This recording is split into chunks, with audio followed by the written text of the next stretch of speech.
Gruesome Magazine. Hello, once again, I am Doc Rodden, and this is Horror News Radio, the official Gruesome Magazine podcast. Back to me again this week are the scariest, goriest, bloodiest co-hosts on the net.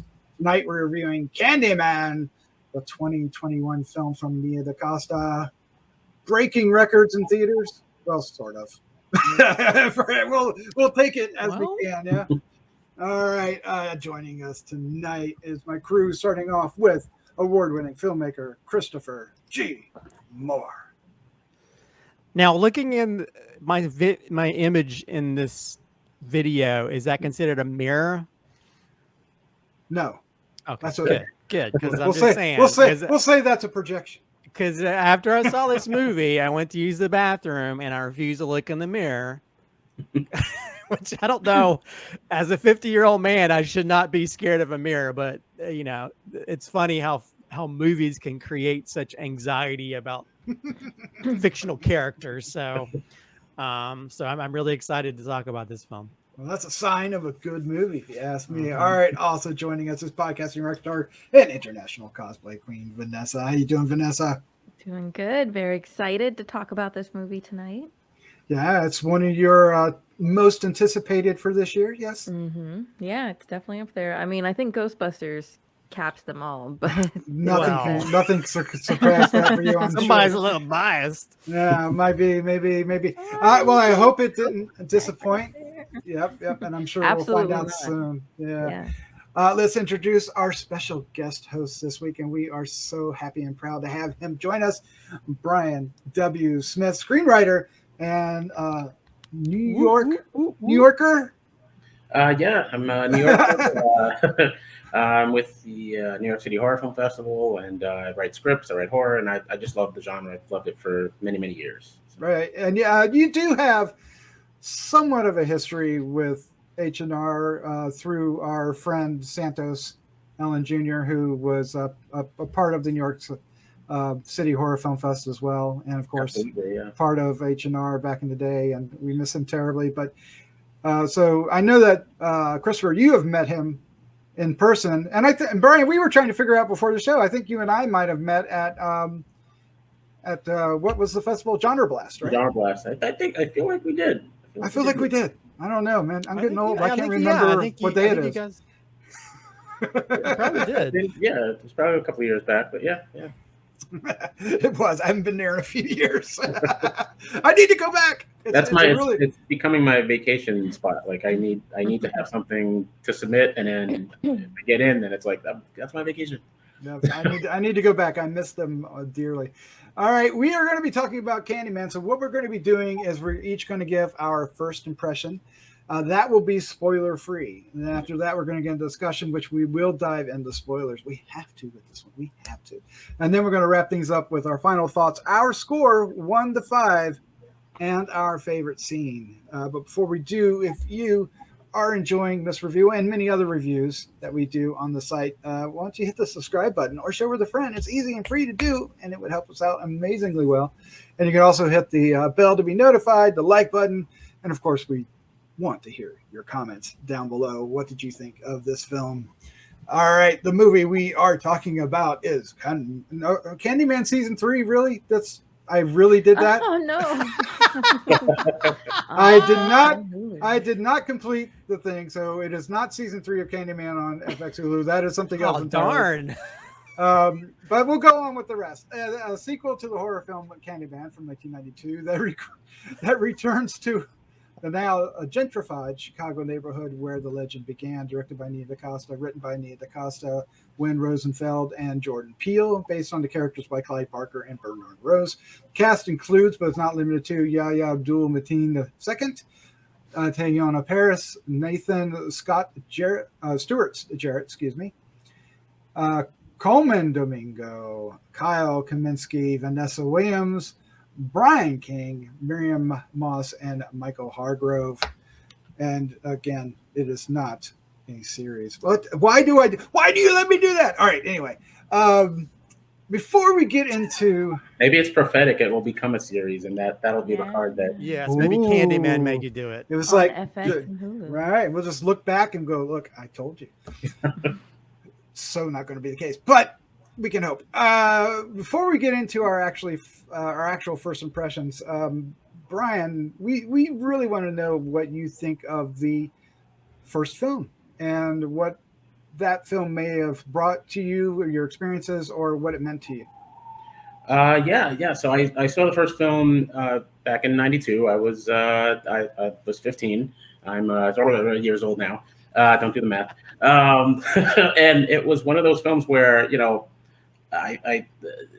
we were sort of knee deep in the slasher genre, sequels, and they weren't all great, and they were sort of direct-to-video movies and that sort of thing. But it was sort of like Candyman was '92, but you had Exorcist 3, I believe, in '90. Silence of the Lambs was in '91, and Candyman in '92. And those three, I would put those three as like my favorite of that era, because they were just so similar thematically and that sort of dread-inducing feeling. And Candyman was the first time. How many times have I said it? I got to be careful. I have not said it really since '92. I won't even say 20 times. Well, I just said it. It was the first time, you know, growing up watching horror films on cable and in the movies. Everything was set in like the suburbs and summer camps and that sort of thing. So seeing Candyman on a big screen, I grew up in the projects in Manhattan, and so that was the first time I'd seen something that was remotely even close to my experience in growing up. It wasn't as bad as Cabrini Green. That was the first time that I'd actually seen Cabrini Green on screen. But you know, just certain elements of it, the surrounding areas and things like that, it called attention to a lot of things that I was aware of growing up and still aware of in the city. But I thought the performances were great. I thought, you know, certainly the way they promoted the film, you didn't know what he looked like. So we were sort of expecting, I guess, you know, it was the day of Freddy Krueger and Jason Voorhees. And then, you know, the first time Helen sees him is really, I think, the first time we all got to see him. Even though if you're a horror fan, you probably saw him already in Night of the Living Dead remake. But this was the first time where he really just sort of pronounced himself as, this is Tony Todd and this is him on the screen. And it's just, you know, it's still one of those classic, you knew it was a classic moment. It was just, it's something about it. You knew we were seeing something historical, because we weren't expecting Tony Todd. We weren't expecting him to look, you know, somewhat normal and not grotesque, even though he had the hook. But it was just like, there's something very seductive and very like, I was like, oh my God, if I lose a little weight, I can have this as a costume. You know, it was like, there was so much happening at once. It was like, this is such a different movie. And that twist is, of course, unforgettable. And that turn in the story, in the narrative, it just goes so dark for Helen, and you're just, you know, you're just along for the ride at that point. And she's just a great character, I think. You know, Casey Lemons did a great job. All the performances were really great in that film. But Helen Lyle and, you know, Virginia Madsen, what she brought to that role, I think, because up until that point, she was just sort of cast as like the beautiful dead woman, the beautiful ghost in all her movies and stuff. She was always cast based on her looks, and this was like the first time we got to really see her with chops. And she was playing. She's not a totally, you know, likable character, but it's not so much likable. It's just she was just very driven. She was just very strong-willed and stubborn, and unfortunately, it all leads to where it leads. But it was a very rare character for the horror genre, for a woman character, especially leading the role. And she killed it. I love that performance. I love Tony Todd's performance, and the writing and the direction, the score. Can't talk about Candyman without talking about that Philip Glass score. I mean, it pronounces itself the minute it comes on. And I remember in the theater hearing like the uneasy feeling of the audience is like, we hadn't heard organ music in how many years. So when that's blasting in the theater, everybody's like already like, oh shit, what do we get ourselves into? And it's just, you know, Bernard Rose's direction and the writing, everything was just pitch perfect, I thought. You know, of course we can get into it, but if, you know, now it's deemed problematic in certain ways, but I think the pros outweigh the cons in that, and I think it's still a pretty classic horror film. Absolutely. And I imagine, Christopher and Vanessa, you have your own experiences with it, which let's do that during our first impression. So lead off with what you thought of Candyman and then go into your first impression.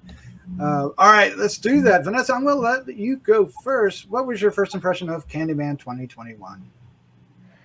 I was very impressed. I went in with so much anticipation for what this could be, you know, and that can be detrimental to a film if it doesn't necessarily turn out how one expects. But I think this one really kind of ticked all those boxes for me that I was hoping to see. Um, and I don't think this is too big of a spoiler to say now, but the biggest one was, would we get to see this as a property that would continue on? You know, like we did have sequels of the original Candyman, but I think where they've taken it now and what they've done with the character uh lends it more to being one of those like classic slashers, like a Freddy, like a Jason, you know, because right now when you think of the man, I won't say it, I won't add it to our list of times. Mm. Uh but you know, prior to this film, or at least the way that I saw it, because the original was very powerful. And I think the ones that came after that didn't exactly capture that feeling. So I always thought of it as a solitary thing, and he was always a very solemn character, always just one time that he in this one situation, you know. But to see it now and the way that they've kind of fleshed it out more, um, I'm really excited to see where it'll go from here. I think Nia DaCosta did an amazing job in telling this story, you know, in working with the cinematography and the score in this one too, which is really striking at times. Some of the shots that you see, I after we got out of the theater, Doc and I mentioned to him, you know, it almost felt like she had taken notes from Hitchcock in a way, with the way some of the shots were set up and just the shadows and the lighting and you know the camera movements. I just was very, very impressed overall. So not at all disappointed, and just I want the minute we got out, I wanted to see it again. All I was right. ready to watch it again at that point. And yeah, the first one, as I've said a few times over, really just it stuck with me. And I think it's partially because of what Brian is saying. Out of all the characters that we had at that time, this one felt very real. It was hitting a real nerve. It was talking about real people. Sure, there's like, you know, suburban teenagers all over the place in horror, but this one, it introduced themes to its viewers that weren't necessarily being discussed or weren't being shown in such a raw kind of way. And for that reason, the movie just always stuck with me. And Tony Todd is just captivating anytime you see him, and he really owned this character. And I've had the opportunity to meet him a couple times, and he's as larger than life as he is on screen, but also just such a humble, amazing person. So, you know, I'm excited to see not only the legacy of this story go on, but kind of his legacy as well, right, as this iconic character. Excellent. Excellent. Christopher G. Moore, let's have you up next. What was your first impression of Candyman? I mean, I'm always a little bit worried a lot of times when we have these films that sort of carry on from the original or put their own spin. You know, like I think you remember my review of the Chucky movie that came out, which I hated. And I mean, it is kind of cool when they sort of connect it to the original, and they pay homage but do their own thing, and they sort of do that with this.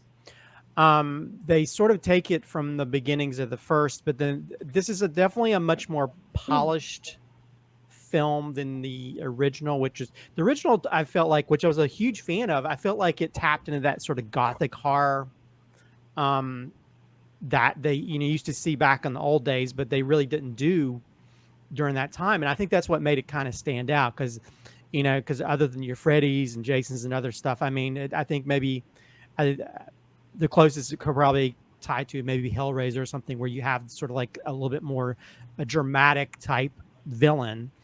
And this new film sort of it creates a more splashy, visually extremely interesting film. I mean, the cinematography in this is amazing. I mean, they sort of take a lot of the, not to compare it to Poltergeist 3, but they take a lot of the mirror stuff and take it to the nth degree in this. And I love the way they sort of they take that. But I think in the process of making it more splashy and cinematic and visually amazing, it kind of sucks a little bit of the horror out of it, because then it becomes much more visually interesting than visually scary, I guess. So I think that's the sort of the trade-off. But I was really mesmerized by a lot of the visuals in this. Grossed out by some of the once we get to see certain iterations of the caramel ombre, whatever you is it caramello? Isn't that Spanish for candy? Dulce. Candy Dulce. candy ombre. I don't want to say the word. Hombre but- dulce. That's how Yeah, you yeah, would yeah. kind of say it in Spanish, which sounds a Um, lot more seductive than it should for this character. Well, true. Well, he's always been a seductive character. I think I kind of missed that.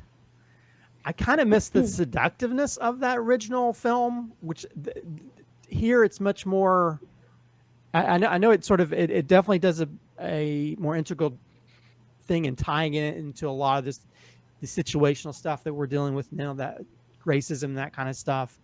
And also they sort of I think what they do with this, they kind of flesh out the mythology of why these things are happening and why, it's sort of like Freddy Krueger. It's like when people stop forgetting about Freddy Krueger, he loses his power or whatever. And this is the same type of thing where you have like this being who needs people to talk about it. But I think it's got some really strong performances by the actors in it. It definitely has that, even though it's a Nia DaCosta film, it has in the script, it has some of that Jordan Peele humor in scenes, like the brother who cracked me up every time he was talking.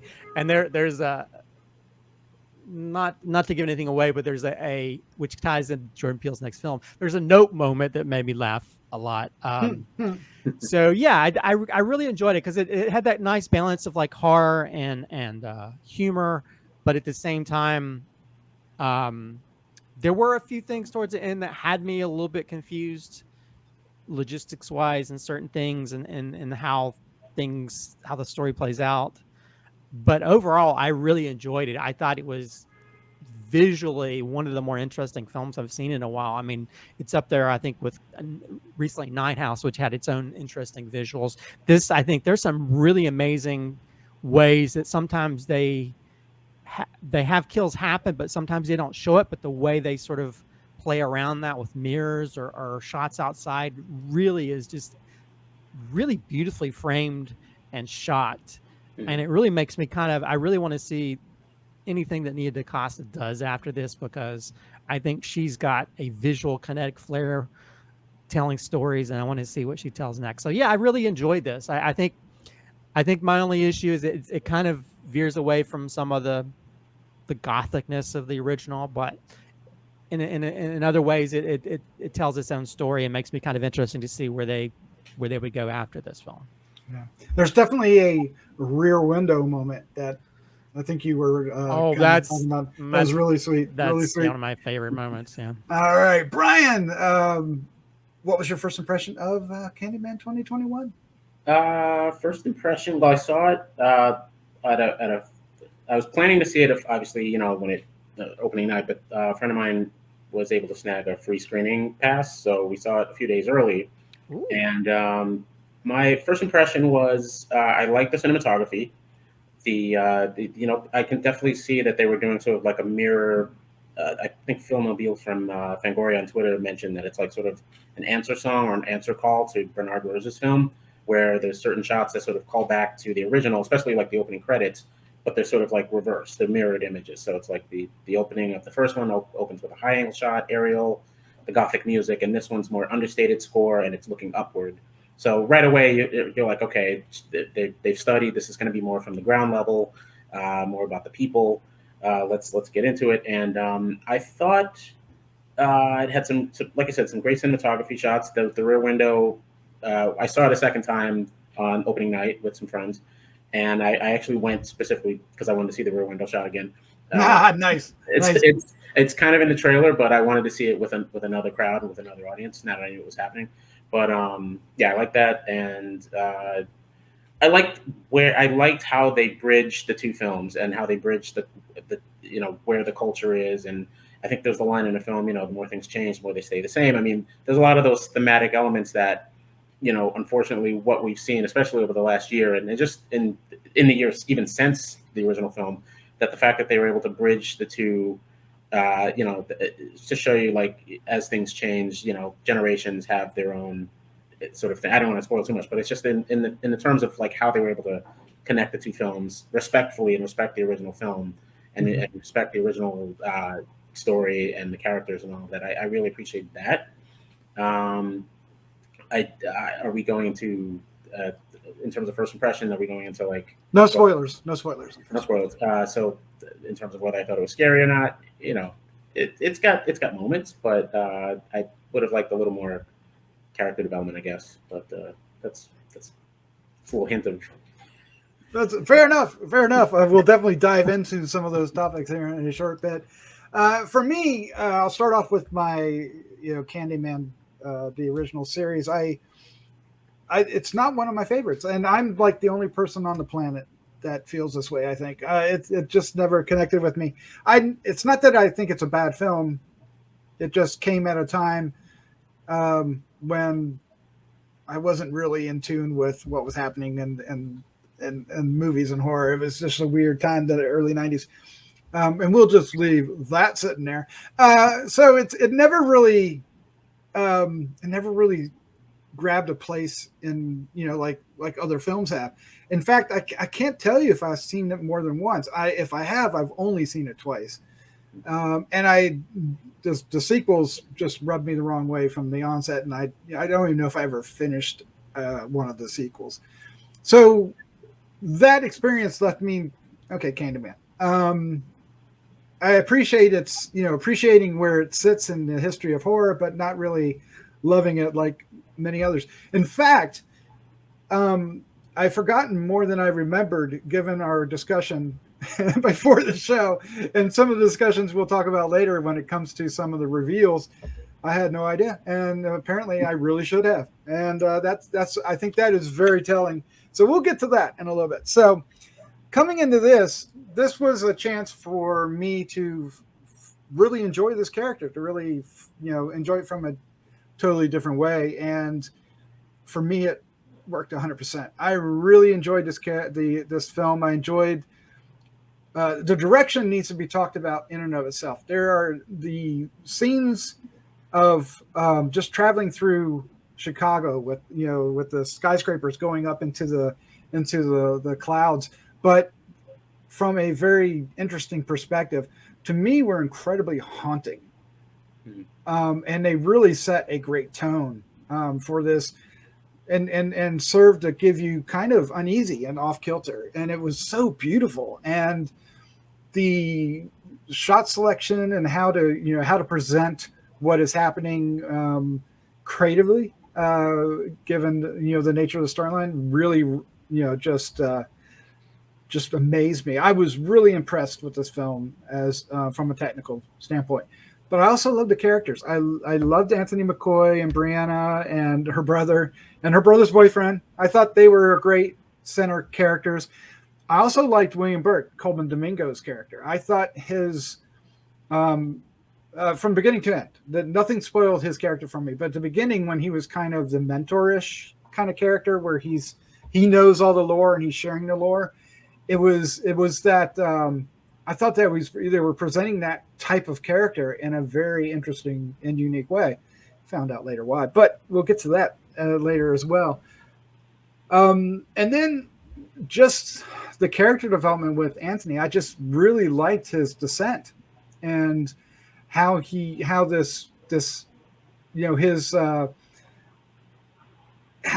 going after the story and how the story affected him and how everything happened with him in and around the mythos of this. I really liked. And is it scary? It has moments. I think there's 3 or 4 times that work really well. There is a jump scare that got me, that made me say cuss words out in the theater. Vanessa, you might remember. And it's one of those audible ones, jump scares. Instead of like a cat jumping through the window, it's one of those but it's not music, thank God. And it's earned, I think, in the way it's presented, right? And it's so funny because it's not like a horror scene. It's just this. It's more like, whoops, you caught your hand in the candy jar kind of scene. and it made me jump out of my skin, which meant because visually we're looking at something that is very striking at that moment. And I think that for me was throughout the film. Once he started going down that tunnel, once he started getting into the mythos and revealing all these different chapters of stories and stuff, I think everything was kind of wrapping me up in it, and I fully enjoyed this film. And if I even clapped at the end. Wow. Go figure. So take that for what it is.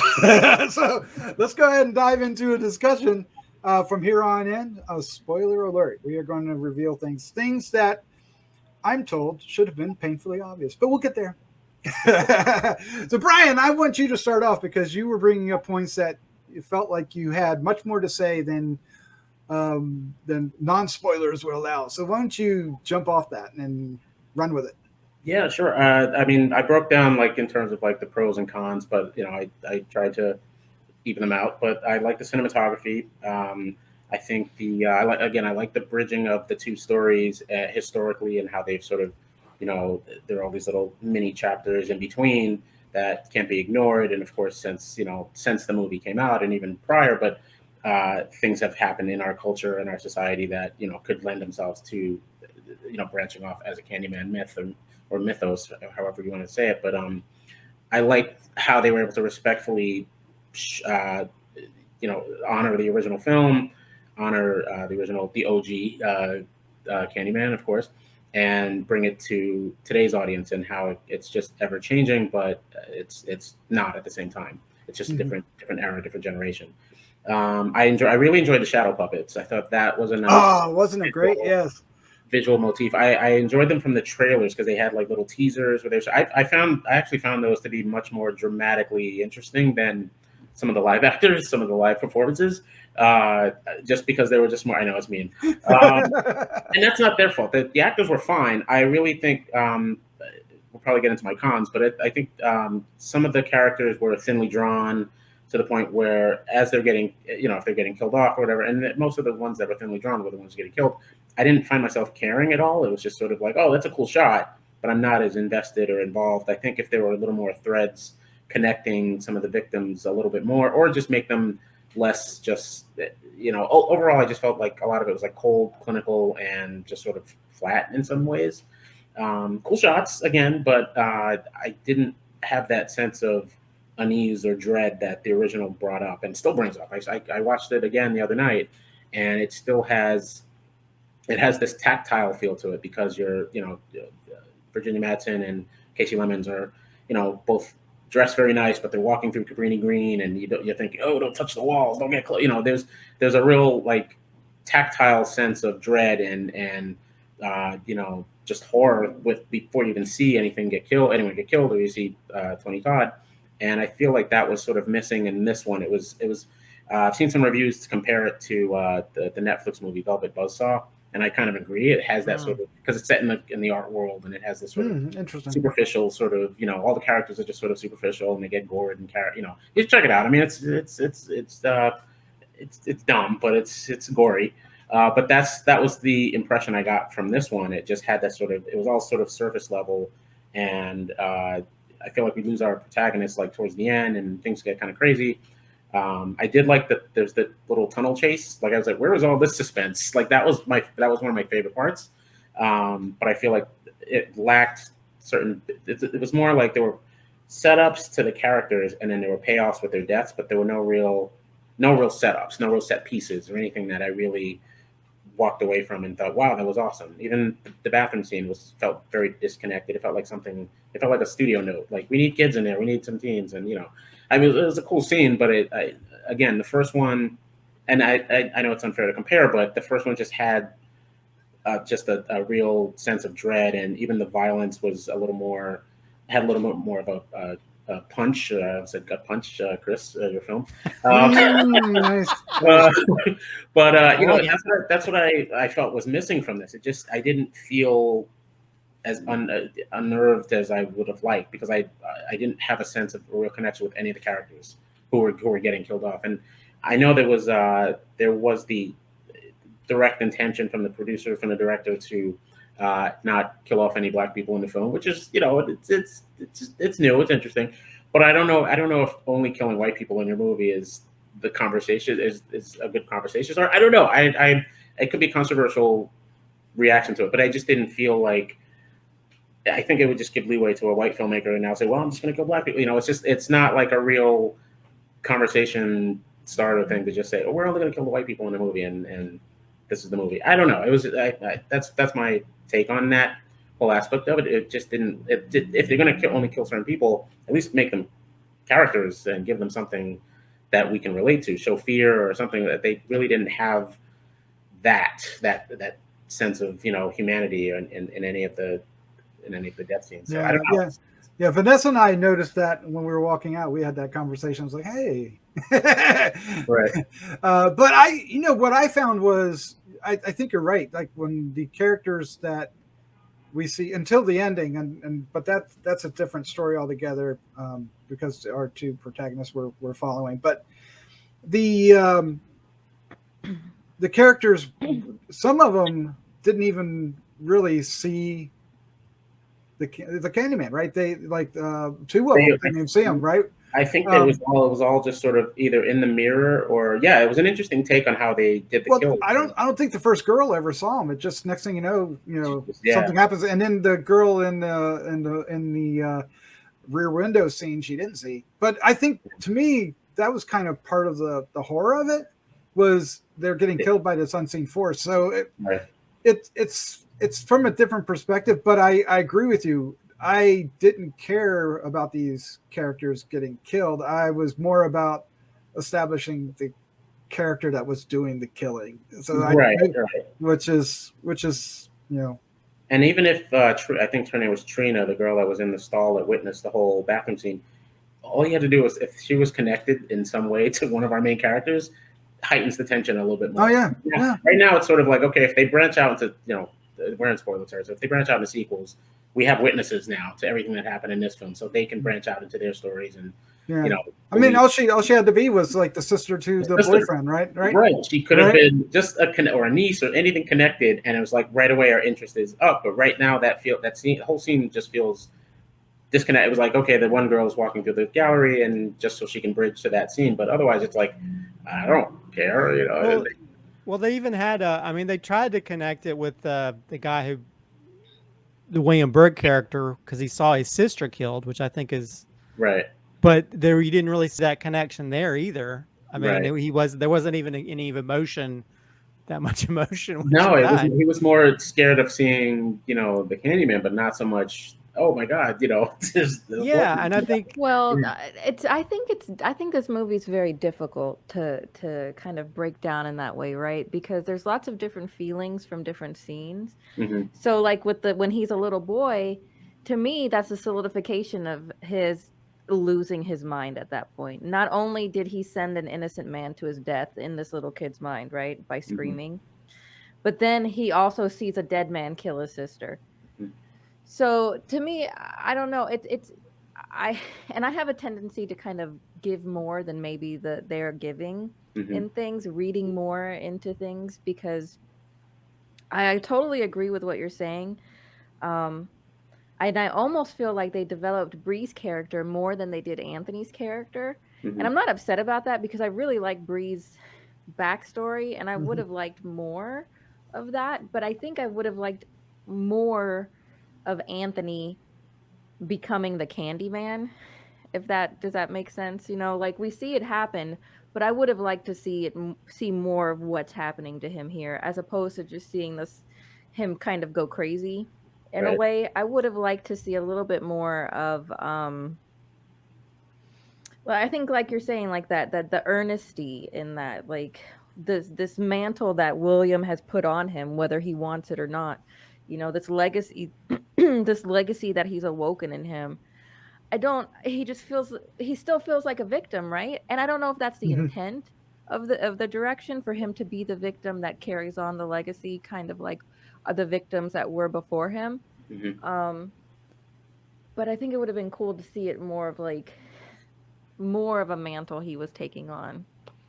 You know, there were just some things, like I feel like some things were really tied together well, and then some things were kind of left. It just feels like they fit so much into this movie, so many different things. Well, I mean, I will say I think my biggest issue is probably the Anthony character, because I feel like the victimhood was like kind of thrust on him, and at the same time, I really wanted to see him fight against, this mental breakdown that he's having, and by the end of it, there's not even any kind of like, He just sort of gives in. yeah, he's just there, and to me, it's like, I don't know, that seems kind of like there's really nothing to it, and I feel like I think that made him more of a two-dimensional character to me, to where like I feel like as a character, if you start seeing how these visions, you're going to be fighting with those, and interesting, and so by the end of it, he just felt like like this sort of hull of a person, but I don't know, and then sort of like I don't know, I saw that as the tragedy of it all. I mean, to me, that was the tragedy, is he had this promising artist who, is totally lost in this ruse that William Burke threw on him, and that's the tragedy. That's our lost character. Escape. Yeah, he couldn't escape his kind of fate, I guess. Well, I mean, they have that sort of like level of he's this artist who's trying to make a name for himself. He wants everybody to hear his name, and the only time he can hear his name is when his art is affiliated with these killings, and so he sees it as a positive. But I kind of wish that there was more of a fight against that. There's a little bit or of that, against I think. William, but I something. Yeah, I just wish there'd been more of a fight there, because I think by the end of it, I don't know. By the end of it, him doing all these things that happens at the very end, it didn't seem as earned. Was that him though? Or what? I mean, I don't know. I don't think that was actually. I mean, yes. No, that was him. That was him. That she calls him at the end. Like, she even smiles when she says, like, towards the last. Because I think she's now. I don't know if they're going when she's in the car. When she's in the car at the end, and that was him doing all the killing. But then the reflection is all the legacy of. Well, I mean, it's not. But it didn't. I mean, it's not him. It's not Anthony any longer. It's the Candyman Anthony, right? And of course, by the time he's done doing what he's doing, he's entirely covered with bees. Right. And the next time we see him, we get the reveal. So it's totally a transformation scene, and that So it's But I guess the thing that I'm missing is, like, I like the original where there's that kind of relationship when there is this sort of like gothic romance element, and I feel like that got so disconnected by the end of it. I didn't really, I don't know. I kind of missed that element, and I don't know. I mean, it's great to see sort of Tony Todd still a part of this by the end of it, but I guess I just missed that. I missed that sort of like. I don't know. I get what you're saying, because comparatively, I mean, if you look at the Helen Lyle story, it's creating a new urban legend. Her whole life is basically, I mean, she's ruined, it's just, she's put it in the worst possible place you would want to be, to the point where all she has left is to like sacrifice herself.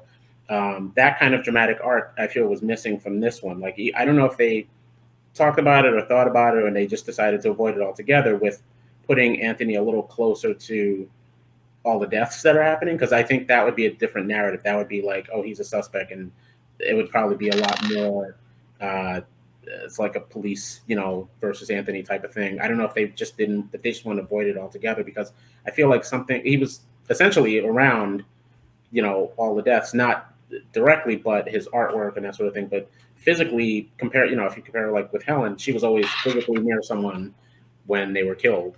And I don't know if they wanted to do, I wonder if they thought about that. I mean, it took 3 people to write it, but I don't know if they thought about it. Do you think it was an effort to differentiate itself? I don't know if they wanted to not so much differentiate, or just make him look completely innocent in the eyes of our current culture and our current climate, because it would be a much darker, grimmer movie if he was an actual suspect, but he's not really a suspect until William calls the cops and does that whole voice, the affectation of his voice.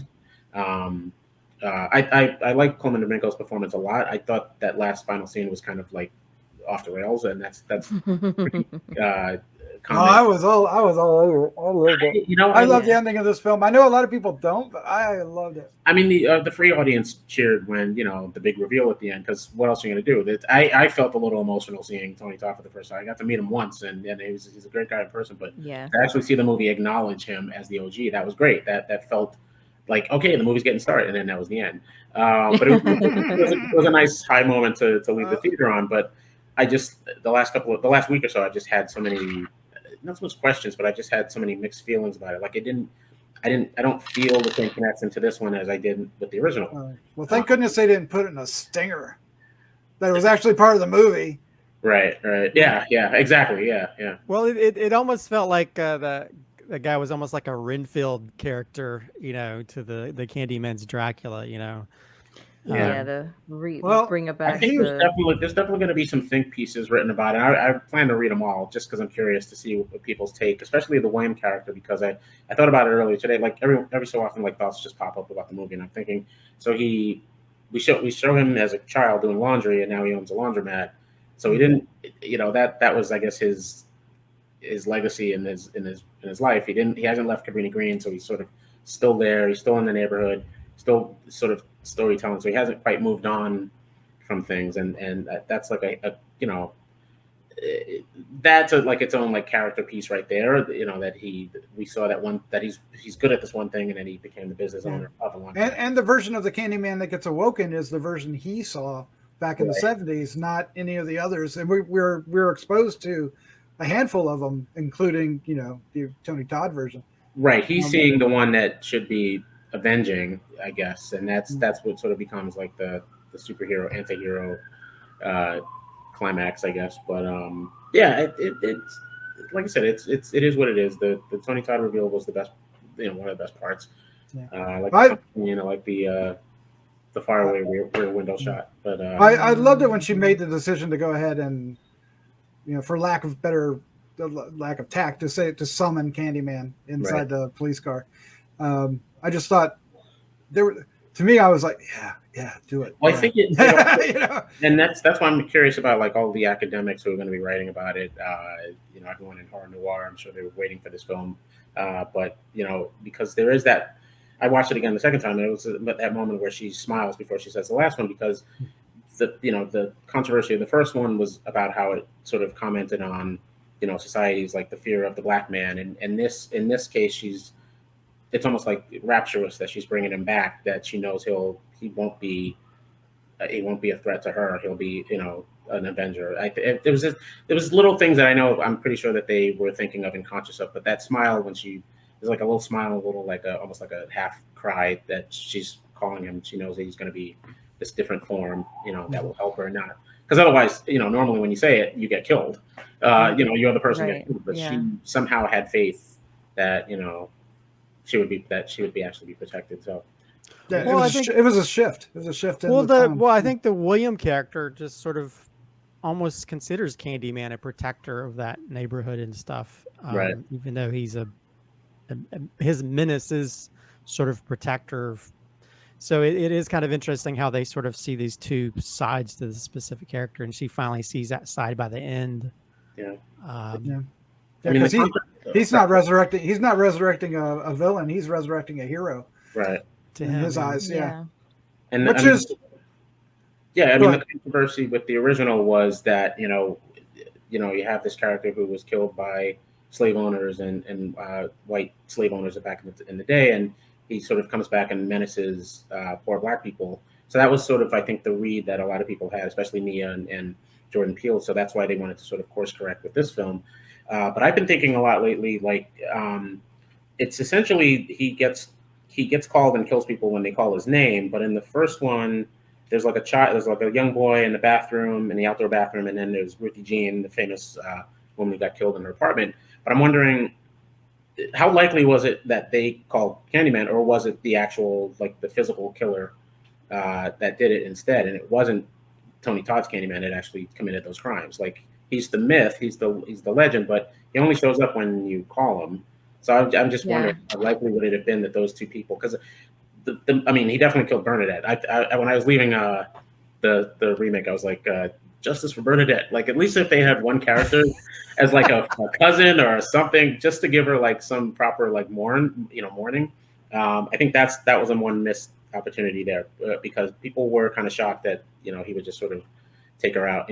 I've had my theories, like what if Virginia Madsen didn't play Helen Lyle? What if it was a Casey Lemons, Tony Todd sort of romance? It'd be interesting, but the 90s weren't ready for that. So no, I think in the 90s you still had to have that kind of white savior moment, right? Which I never even thought of it as that. I mean, her whole life was like pretty much ruined throughout the whole movie, and as it went down.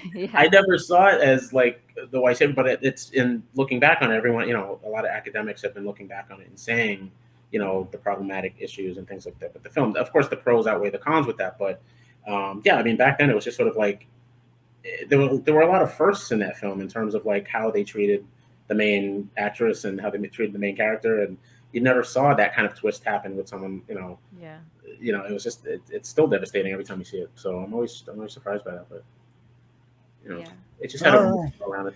Well, I feel like we could keep talking about this because it does raise a lot of topics, but unfortunately, you can't shut me up on Candyman. We do have to wrap things up. So let's do that. Let's give our final thoughts.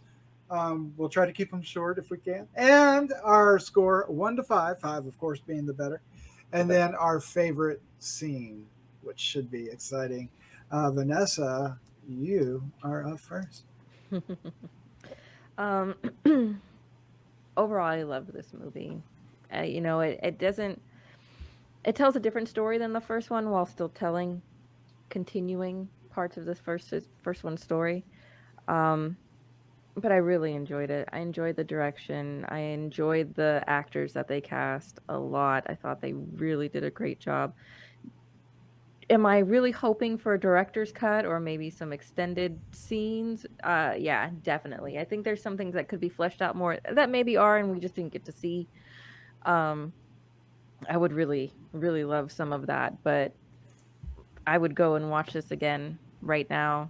I really, really enjoyed it. I think it stands alongside the original really well. I think it sets up some awesome stuff for the future to see.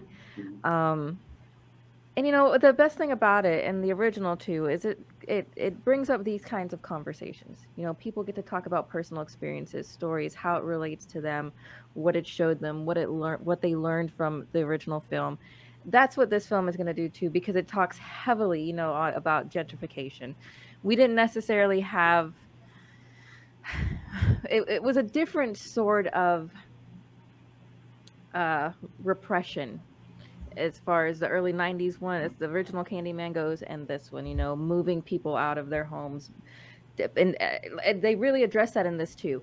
At one time, they put people in a place, and now all they're trying to do is get people out of that place to put other people in there.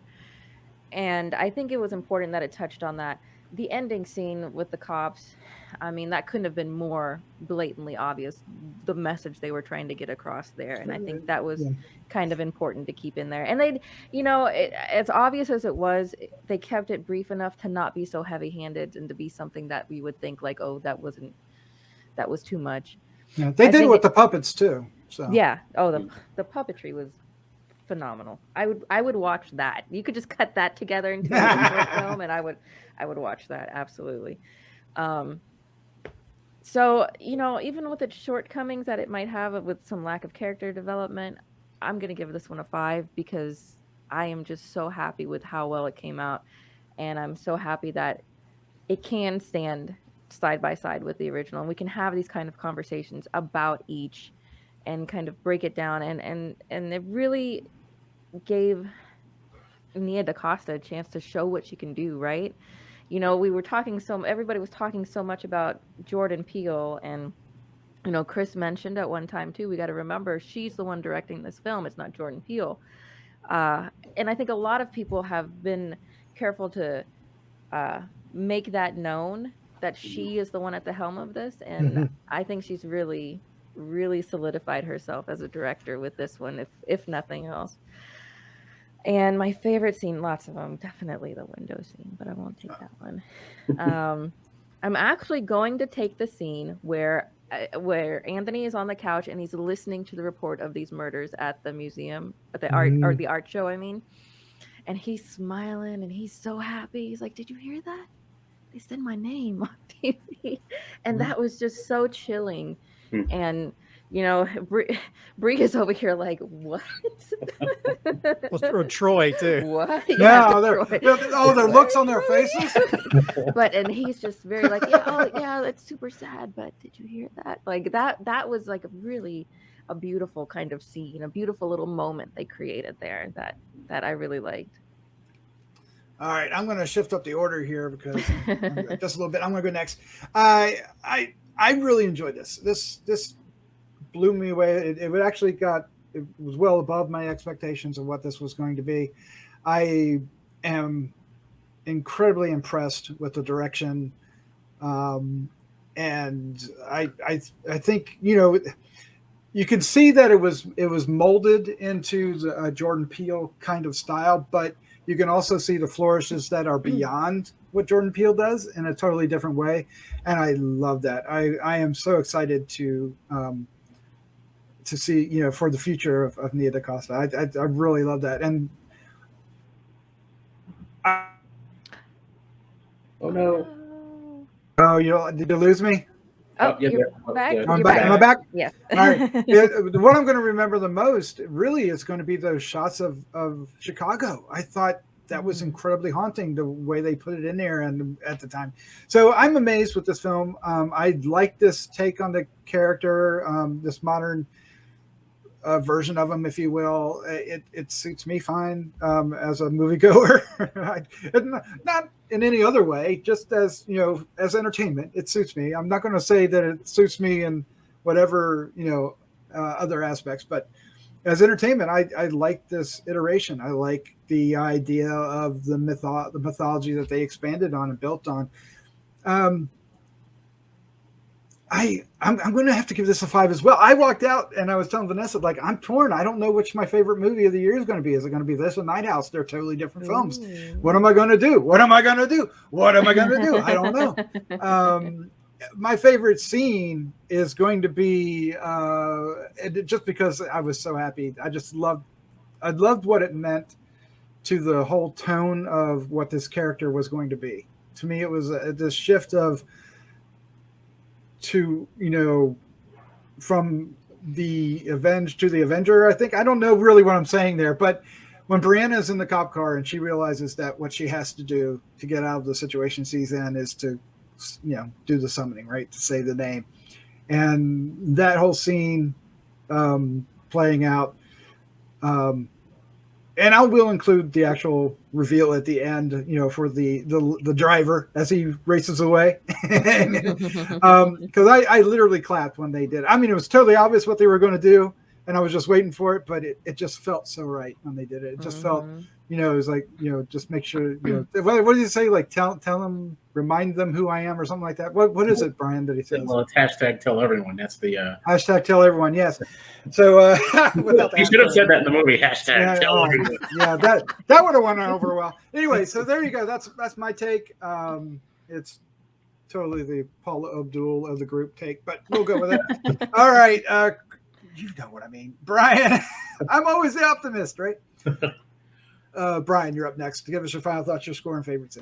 Final thoughts on the film. I'm happy that they made it. I like the bridge between the original film and this new one, and how they sort of honored real life atrocities and sort of honored those that have been lost to this the systemic racism that we have in the culture.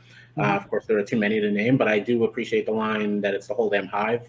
It just sums it up perfectly, and that's I think what solidifies it. That shows that they're, you're not just focusing on one time frame, from the Tony Todd OG era. It's like it's been happening for many years, and it continues to happen. And now so much has happened in front of everyone's eyes that you can't ignore it. That everyone's seeing that these things have happened. So I appreciate the fact that they bridged that in the narrative.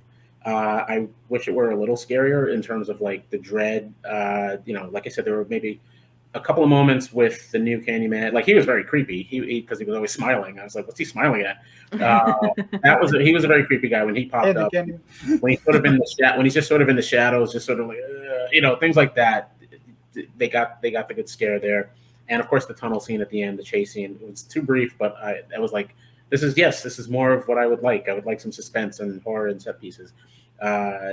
I don't know if anyone else was picking, but I did like the rear window shot. That's the famous shot, of course, that I had to see it twice. But I'd say I would say that's probably my favorite moment. And with its flaws, and I'm sure there's more on the cutting room floor that we'll probably get in the director's cut, and with the potential for where this series can go, I'll give it a 4.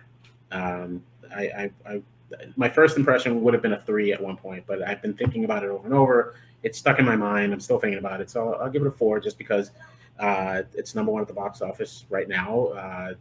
For the first time, a Black woman directed film. Number 1 at the box office the first time. I find that hard to believe. I was like, that can't be. It's 2021, but I guess so. So any kind of first like that is always embarrassing. Like, come on, guys. Like, let's move it up a little more. But I'm glad for that, and I think he's just lost Doc. He's all right. The only thing is we can't move Chris to the big screen. Yeah, that's always the fun part. He'd have to stay at the little screen. So we give him a well. I'll go ahead and you can judge over me, Brian. My final thoughts. I really enjoyed the film. I thought it had some nice haunting imagery, like Doc said. I'm always kind of creeped out when you have like clouds that are like have buildings that are like disappearing, and so and I sometimes when I'm in New York City or other places, I can't look up because I already have like high anxiety as it is. I don't like heights, and so looking up it makes me nervous. I have the same thing. And do you? Okay, yeah. I'm glad I'm not the only one, but.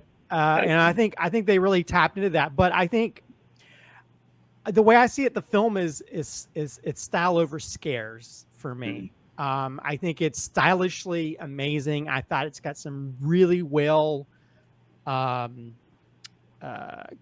scenes when it comes to the use of mirrors, when it comes to framing, when it comes to the use of special effects, and even gore. I mean, the film is more gory than it's scary. I mean, the hand chopping thing. And plus, I don't know about you guys. What's it called? Tryptophobia, where you don't like things with holes. Yeah. When you see that honeycomb things that start. I know someone who has that, so it's interesting. Which my segment for the film we got coming out soon, the alien face. We actually there's holes in it because I'm freaked out by it, and so seeing that, I was like, oh, I don't want to see this on the big screen. This is making me all itchy. Wow. So I like that aspect of it. I liked it, and I think I was not a big fan of was it Velvet Buzzsaw? Yeah. I was not a big fan of that film. I think Doc remembers I was not a big fan of that film. I like the set pieces, but I was not a big fan. But I do see that almost like a version of that in Clown, where you have this person who's slowly evolving into this creature. But as someone that's a big fan of the original, I think I kind of missed the haunting gothic horror aspect of it. But I think I still like what they did with it. I still was a little bit confused. There's like a flashback scene which is kind of thrown in and not really introduced in the right way. So editing wise, that kind of threw me. And also some of the character stuff was a little bit confused by the end, which seems there's a few people who had an issue with that. But overall, I thought it was a really brilliant film. I think Nia DaCosta is a director to watch, and as we see the certain themes that are in this movie, when the first African American woman director has a big first at the box office for weekend, that's kind of sad that's got to be a first, but we still have a long way to go, and I think this film taps into those elements. But also, I don't know, visually it's stunning in certain parts. So I'm not going to give it as high a grade as two of the people on this podcast, but I will give it a 4.25. I think That's good. I had a few questions about certain things, and I was literally confused. I think if you put a camera on me in the theater, I was like, oh. There was like several parts I was like, I don't understand why this motivation or this is happening. So I may have to say Candyman 5 times in the mirrors because Brian stole my scene, but that's fine. There's a lot of other cool scenes. I will say I like the framing, even though you don't really care about these teenagers. I like the framing of the kills in the bathroom through like the little makeup mirror and stuff that's happening off screen, which I think sometimes that's more gruesome and scary sometimes than seeing stuff that happens on screen. I like the framing of that scene. Mm-hmm. But I will say that scene, the Hitchcock Rear Window scene, is probably one of my favorite scenes of this year. It's such an amazing thing. I was thinking, man, I wish I could do a scene like that. And he's pulling back at the same time. You can, that's the thing. I hope it ushers in some more visual stuff because she's definitely pulling from like the 70s. There's a classic style that she was pulling from. I can't think of who, like maybe Kubrick or someone, but she was definitely pulling from something classical that we don't see often in a lot of movies. Yeah, you know, and I appreciate that, and I want to see more of that. Well, that and it also ties into the beehive thing with the individual windows and stuff. So visually, it's just it's a well-conceived scene that works so well. And it's very almost like, you know, well, we lost Wes Craven on this day like a few years back, but it was very Wes Craven to have her slide across the glass with the like that was a nice little macabre touch, you know. Although somebody in my theater laughed at that. Some people did, some people did, because it is a little jarring and wonky. It almost looks like CGI. But the you know, the effect is there. It's fine. I think the sliding across the glass really just, you know, makes it vicious. Yeah. Well, that's the crimson to it too. In that favorite scene that you picked, Chris, one of my favorite parts of that is when that blood starts falling down the stall and it's in like this cascade and it's just like blah, blah, blah, blah, blah, as it's falling down. It's like gross, but awesome. I was going to make a comment that. Did they kill an Asian girl because you said they were killed all? She left. But she left. Like, she's a witness, and Trina in the bathroom is installed. She got away. Although that moment where the later on when the woman goes to the door to the cellar and she's like, nope. Right. People were cheering in the theater during that part. I did have a problem with the must go faster reference. Like, I hated that too. It was like it took me right out of the scene. That was when in the art gallery when she got her throat slit and he's like, I guess he's hooked to her, so he's like, must go faster. I was like, it took me right out. It was like, I know, really, you're gonna do Jurassic Park? Come on. Yeah, it was just that guy was stupid. I didn't even. Yeah. I see. Yeah, when he was talking out loud. Yeah. Don't do the Jurassic Park reference. Just make it scary and have him get killed. They didn't need that. You know. Every once in a while, I think that was a Jordan note because sometimes I'm sure. He did that, and he did that in Us. I liked Us. I like the trailer mostly, but he did that in Us. You like the trailer for Us? There were just moments that I did. I love that. I was watching that trailer over and over, and then I saw the movie. I was like, you know, there were moments that were really intense, and then he'd throw like a joke or he'd throw like banter between the mother and daughter. I'm like, you guys need to escape. We don't have time for this. And I was just like, you know, just take sometimes. Role-based comedy works, but when it's just there and it slows the whole narrative, it's like, come on, you know. It's so very Jordan Peele, though. All right. Well, but this was a good talk. I think we're going to have to end this now. I really do believe we could talk, you know, probably 2 more hours on this, which is a great sign for horror, you know, to have such a topical film that has plenty of elements, both technical and topical to discuss, from direction to characters to the acting to the actual message in and of itself and the horror. So, wow. Yeah. Wow. All right. Christopher, Vanessa, and Brian, thank you all so much for joining us. This was a lot of fun. Thank you. This was fun. Thank you. Yeah, I loved it. A great movie to talk about. It was. Let's say goodnight. Good night. Good night. Good night. Good night. Put that away.